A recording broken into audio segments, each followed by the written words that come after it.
ഹൃദയ സംബന്ധമായ രോഗങ്ങൾ ദിനംപ്രതി വർദ്ധിച്ചുകൊണ്ടിരിക്കുകയാണ്. ചെറുപ്പക്കാരെയും ഇത് ബാധിക്കുന്നു. ഹൃദയാരോഗ്യത്തിന് മുൻഗണന കൊടുക്കുന്നത് ദീർഘായുസ്സിനും മെച്ചപ്പെട്ട ജീവിതത്തിനും സഹായിക്കുന്നു. കൃത്യമായ സമയത്ത് പ്രതിവിധി കണ്ടെത്താനായാൽ മിക്ക ഹൃദ്രോഗങ്ങളും തടയാൻ സാധിക്കുമെന്നാണ് വിദഗ്ധർ പറയുന്നത്.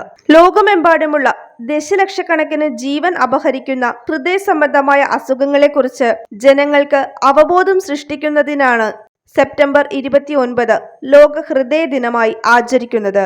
ഡോണ്ട് മിസ് എ ബീറ്റ്, ഒരു ഹൃദയമിടിപ്പും നഷ്ടമാക്കരുത് എന്നതാണ് 2025 ലോക ഹൃദയ ദിനത്തിന്റെ പ്രമേയം. വേൾഡ് ഹാർട്ട് ഫെഡറേഷൻ ലോകാരോഗ്യ സംഘടനയുമായി ചേർന്ന് ആഗോള ഹൃദയാരോഗ്യ അവബോധത്തിനായി ഒരു ദിനം തീരുമാനിച്ചു. 2000 സെപ്റ്റംബർ 29 ആദ്യത്തെ വേൾഡ് ഹാർട്ട് ഡേ ആചരിച്ചത്. അതിനുശേഷം 90-ലധികം രാജ്യങ്ങളിൽ ഇത് ആചരിക്കാൻ തുടങ്ങി. ഹൃദയ സംബന്ധമായ അസുഖങ്ങളുടെ അപകടങ്ങളെക്കുറിച്ച് ആശയവിനിമയം നടത്തുകയും ആളുകളെ ശാക്തീകരിക്കുകയുമായിരുന്നു ഈ ദിനത്തിന്റെ പ്രധാന ദൗത്യം. 2025 ലോക ഹൃദയ ദിനത്തിന്റെ 25ാം വാർഷികമാണ്. ജീവിതശൈലി രീതികൾ, പാരമ്പര്യ ഘടകങ്ങൾ, നിലവിലുള്ള ആരോഗ്യാവസ്ഥ എന്നിവയുടെ സംയോജനം മൂലമാണ് സാധാരണയായി ഹൃദ്രോഗം വികസിക്കുന്നത്. പൂരക കൊഴുപ്പുകൾ, ട്രാൻസ് ഫാറ്റുകൾ, പഞ്ചസാര, ഉപ്പ് എന്നിവയുടെ അമിത ഉപയോഗം രക്തസമ്മർദ്ദവും കൊളസ്ട്രോളും വർദ്ധിപ്പിക്കുന്നു. ഇത് ധമനികളിൽ ഫാറ്റ് അടിഞ്ഞുകൂടാൻ കാരണമാവുകയും ഇത് ഹൃദയത്തിലേക്കുള്ള രക്തയോട്ടം നിയന്ത്രിക്കുകയും ചെയ്യുന്നു.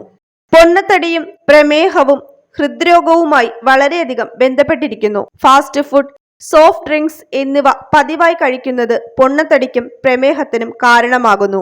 അമിത ഭാരമില്ലാത്ത ആളുകളിൽ പോലും ഹൃദ്രോഗ പ്രശ്നങ്ങൾ ഉണ്ടാകാൻ ഒരു കാരണം വ്യായാമക്കുറവാണ്.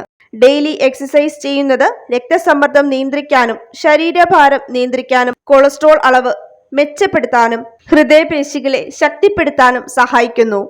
പുകവലിയും പുകയിലയുടെ ഉപയോഗവും രക്തക്കുഴലുകളുടെ ഉൾവശത്തെ പാളിയെ നശിപ്പിക്കുന്നു, കൊഴുപ്പ് അടിഞ്ഞുകൂടാനും കാരണമാകുന്നു. ഇത് രക്തത്തിലെ ഓക്സിജന്റെ അളവ് കുറയ്ക്കുകയും രക്തം കട്ടപിടിക്കൽ, പക്ഷാഘാതം, ഹൃദയാഘാതം എന്നിവയ്ക്കുള്ള സാധ്യത വർദ്ധിപ്പിക്കുകയും ചെയ്യുന്നു. ആരോഗ്യകരമായ ജീവിത രീതിയിലൂടെ, ആരോഗ്യകരമായ ഭക്ഷണശീലത്തിലൂടെ, ദിവസേനയുള്ള വ്യായാമത്തിലൂടെ ആരോഗ്യമുള്ള ഹൃദയത്തെ നമുക്ക് സ്വന്തമാക്കാം. ഈ വീഡിയോ നിങ്ങൾക്ക് യൂസ്ഫുൾ ആയെന്ന് വിചാരിക്കുന്നു. വീഡിയോ ഇഷ്ടമാവുകയാണെങ്കിൽ ലൈക്ക് ചെയ്യാൻ മറക്കരുത്. ചാനൽ ആദ്യമായിട്ടാണ് കാണുന്നതെങ്കിൽ സബ്സ്ക്രൈബ് ചെയ്യുക. അടുത്ത വീഡിയോയിൽ വീണ്ടും കാണാം.